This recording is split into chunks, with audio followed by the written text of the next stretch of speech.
metámonos en FMI. Sí, finalmente ayer se comunicó este acuerdo entre el Fondo Monetario Internacional y el gobierno después de varios días de negociaciones, en realidad varias semanas, y se había anticipado que se iba a dar un comunicado en conjunto con los detalles. Allí estamos viendo al ministro de Economía, a Luis Caputo. Este acuerdo, lo que se encargó de decir el ministro, es que en realidad no es un nuevo acuerdo, sino que de alguna manera lo que se trató de hacer es de levantar el acuerdo que se había gestado con la administración anterior, pero que estaba caído. Y obviamente, por lo que había pasado, necesitaba un mayor compromiso para poder compensar la pérdida de credibilidad a la que se había llevado por los incumplimientos de la administración del presidente Alberto Fernández y del ministro de Economía, del entonces ministro de Economía, Sergio Massa. Pero hay que decir también que mientras esto sucedía, el fondo seguía avalando las revisiones que realizaba periódicamente y seguía también liberando los desembolsos. Entonces, por un lado, este comunicado vino también con varias críticas o señalamientos, si se quiere, hacia la gestión anterior, pero eso no impidió que el organismo mantuviera la relación y el compromiso con el gobierno de Alberto Fernández. Lo que dijo, y ahora vamos a las declaraciones de Luis Caputo, el Fondo Monetario Internacional, es que la economía de la Argentina va a empeorar, Nacho, antes de mejorar. También remarcaron que las primeras medidas del gobierno permitieron evitar una crisis mayor. Vamos a escuchar los detalles de este acuerdo por parte del ministro Luis Caputo. Si la ley no pasara, como digo, creo que es una muy mala noticia, no solo para mí, sino para todos los argentinos. Eso no implica que volveríamos a la meta de déficit de 0,9 que tenía la administración anterior. Nuestra decisión, nuestro compromiso con la gente fue resolver el problema, no seguir engañándonos con las consecuencias de ese problema, ¿sí? Entonces, ese es nuestro compromiso con la gente y lo vamos a cumplir. Por supuesto, en la medida que la ley no pase, las medidas van a ser más duras. Entonces, evidentemente, los argentinos van a sufrirlas más. Bueno, terminaba ahí este fragmento con una frase bastante poco feliz, si se quiere, para muchos. Te la repito, en la medida en que la ley no pase, las medidas van a ser más duras, decía Caputo, y los argentinos van a sufrirlas más. Bueno, a ver, todos entendemos la situación en la que estamos, pero quizás es un poco parte o función del gobierno, Nacho, y la crítica que le señalan con esta frase, que el gobierno debería hacer lo posible para, en este contexto, que los argentinos no sufran más o que no sigan sufriendo más allá de la aprobación de esta ley.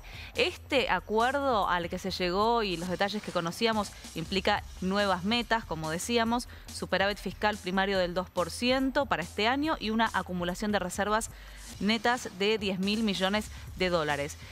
Destrabaría también el desembolso de 4.700 millones de dólares que se utilizarían, así como entra el dinero, Nacho, ¿te das vuelta? ¿Y sabes para qué se van a utilizar?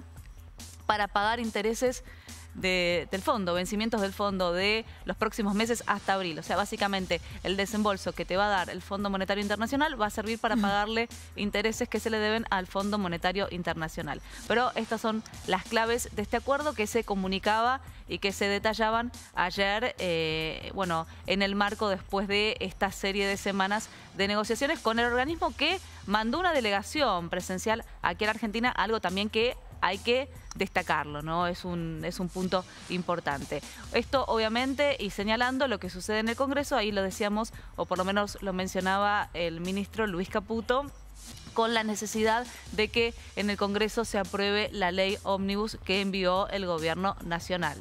Claro, Brenda, a ver, yo recuerdo, ¿con quién fue que hablábamos aquí? Con un economista, no puedo recordar bien el caso, de el diagnóstico, de dar un diagnóstico de una circunstancia, a poner un tratamiento para ese diagnóstico y suponer que el tratamiento no va a tener ninguna consecuencia, ¿no? Esta cuestión de sufrir o dejar de sufrir, pienso, bueno, se viene de no sufrir porque en la normalización de 12% de inflación mensual pareciera como que no, está bien.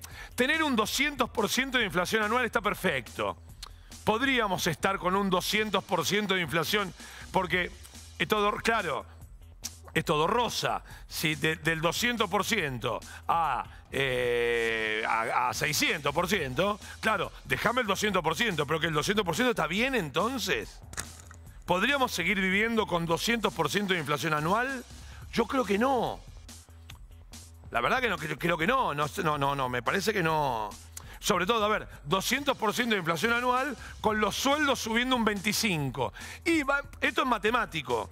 1 litro de leche, 500, más el 200%, se va a 1.500, ¿verdad? ¿Estoy haciendo bien la cuenta? 1.500. Tu sueldo, que es de 100.000, va a 125. Va a haber un momento en donde se rompe todo. Pero como no sufrís, el ejemplo que se daba de la rana, que la pones en agua fría y pones la hornalla. Sí. La rana no se da cuenta que está siendo cocinada. Si la tirás en agua caliente, sí, claro, por supuesto, en agua hirviendo. Bueno, no sé ni que esté bien ni que esté mal. A lo que voy es, ¿está bien tener 200% de inflación anual todos los años? Yo creo que no. ¿Es Milei el tipo que va a hacer que eso cambie? No lo sé. Pero hablar de sufrir o de no sufrir. Decís, bueno, ¿y qué hacemos entonces? ¿Cuál es el diagnóstico? Es esto, bueno, el tratamiento. Y por supuesto que el tratamiento es durísimo. Y vos, gordo, lo estás diciendo porque te bañás con agua caliente 2 veces por día. Sí. Laburo 12 horas por día también. ¿Está bien, está mal? No soy empático con el que no. Digo, mirá, desde la parte del ciudadano hago la que puedo.